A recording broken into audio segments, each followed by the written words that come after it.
O tema dessa semana é G12 e outros modelos de crescimento. Os fundamentos dessas estratégias de crescimento são realmente bíblicos?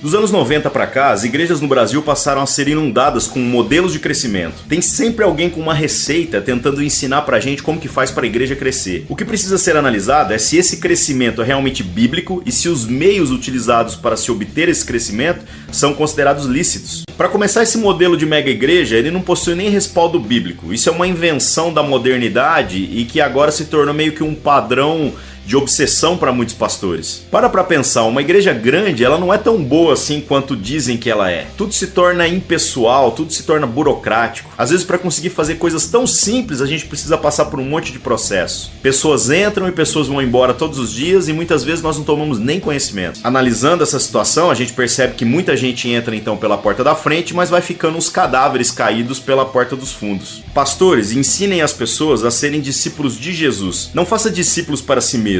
Faça discípulos para aquele que é o único e verdadeiro pastor. Liberte aqueles que você cuida para que eles possam ir beber diretamente da fonte. Não se preocupe com o tamanho da sua comunidade. Preocupe-se com a qualidade e integridade do ensino. Entre os modelos de crescimento mais comuns estão o G12, que foi criado por um sujeito chamado César Castellanos, lá na Colômbia, e a antiga divisão por ministérios ou departamentos, que ganhou um upgrade com os livros do pastor Rick Warren. Uma igreja com propósitos, uma vida com propósitos, um ovo frito com gema mole com propósitos.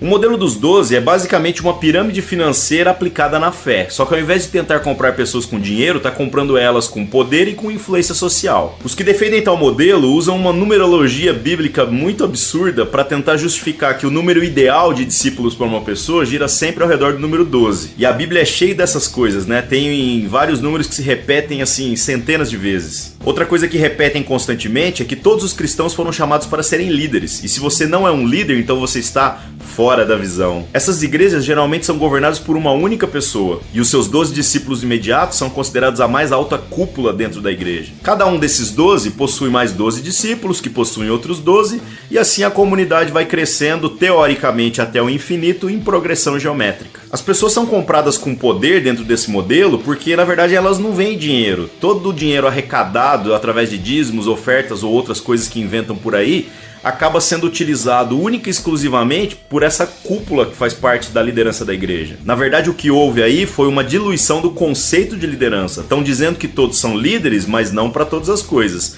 E administrar dinheiro é uma das coisas que você não vai conseguir colocar sua mão. A ideia é repetir o mantra exaustivamente para que as pessoas ganhem 12 discípulos, a igreja vá crescendo, a arrecadação vá aumentando e que todo mundo durma alegre e feliz, se sentindo frutífero. Minha pergunta é, será que isso é frutificação de verdade? Para tentar corrigir esses problemas gerados pela grande aglomeração de pessoas, o G12 criou então uma escola chamada Escola de Líderes, que nada mais é do que uma linha de produção para tentar formar gente. Todo mundo em um determinado momento vai passar por essa escola de líderes, não tem jeito, porque o mantra repetido ali é que todos devem ser líderes. Mas se alguém não conseguir obter os seus 12 discípulos, esse cara vai sofrer uma pressão muito forte do grupo. Afinal, ele está decepcionando Jesus, né? Ele não está frutificando tanto quanto Deus gostaria que ele estivesse. A inserção de novos membros dentro dessa comunidade se dá através da evangelização, que visa levar pessoas a participarem do tal encontro com Deus. Já ouviu falar desse negócio? O tal encontro com Deus nada mais é do que um acampamento, só que eles dizem o tempo todo o que você tem que fazer. Nesse ponto houve igrejas que criaram verdadeiras aberrações, tentando fazer práticas até de regressão e outras coisas similares. Na verdade, tudo não se passa de uma jogada de marketing. Tem um monte de coisa que acontece lá dentro desse acampamento que você não pode ficar sabendo, simplesmente para instigar a sua vontade de fazer parte. O encontro tenta ser um intensivão de coisas a respeito da fé, mas ele acaba tropeçando às vezes em alguns pontos, tentando pressionar as pessoas a abraçarem essa fé. Acaba rolando muita pressão psicológica para que o cara se torne um discípulo de Jesus. E o meu questionamento é se essa maneira de trabalhar é considerada realmente lícita.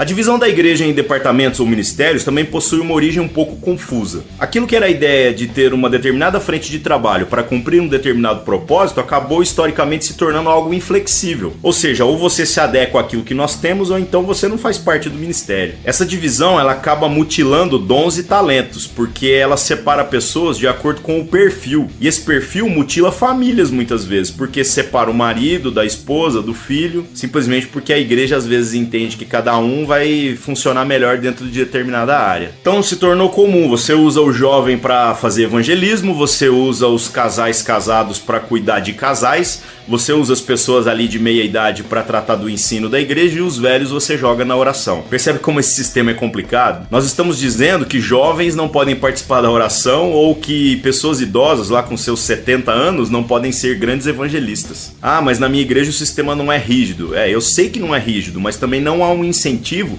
para que os grupos se tornem mais heterogêneos. Eu, por exemplo, me considero um evangelista, então mesmo quando eu estou tratando da área do ensino, eu faço questão com que tudo aquilo que eu falo tenha uma pegada feita exatamente para as pessoas, às vezes, que não têm conhecimento a respeito de Deus. O pastor Rick Warren acabou se tornando um exemplo de sucesso para muitas igrejas no Brasil quando ele lançou aquela sua série de livros que contavam a história de como ele acabou organizando seu ministério para ser eficaz dentro da realidade onde ele vivia. O problema é que a replicação desse modelo em contextos culturais diferentes gera aberrações inacreditáveis. E provavelmente essas aberrações estão condenadas ao fracasso. Minha visão a respeito de modelos de crescimento é que todos eles possuem defeitos, todos eles precisam de muita contextualização e não podem de maneira nenhuma ser aplicados ao pé da letra. Nós não precisamos de marketing para ajudar Deus a salvar pessoas e nós também não precisamos da profissionalização de ministérios com a desculpa de que isso atende melhor a comunidade. Tudo isso é bonito e funcional, mas esse não é o jeito bíblico da gente trabalhar. No final do capítulo 2 do livro de Atos, a gente vê o modelo bíblico ideal de crescimento. Uma igreja que não se preocupa com a forma, mas apenas com a sua identidade. Pense em uma planta. Você sabia que ela não precisa planejar a sua multiplicação.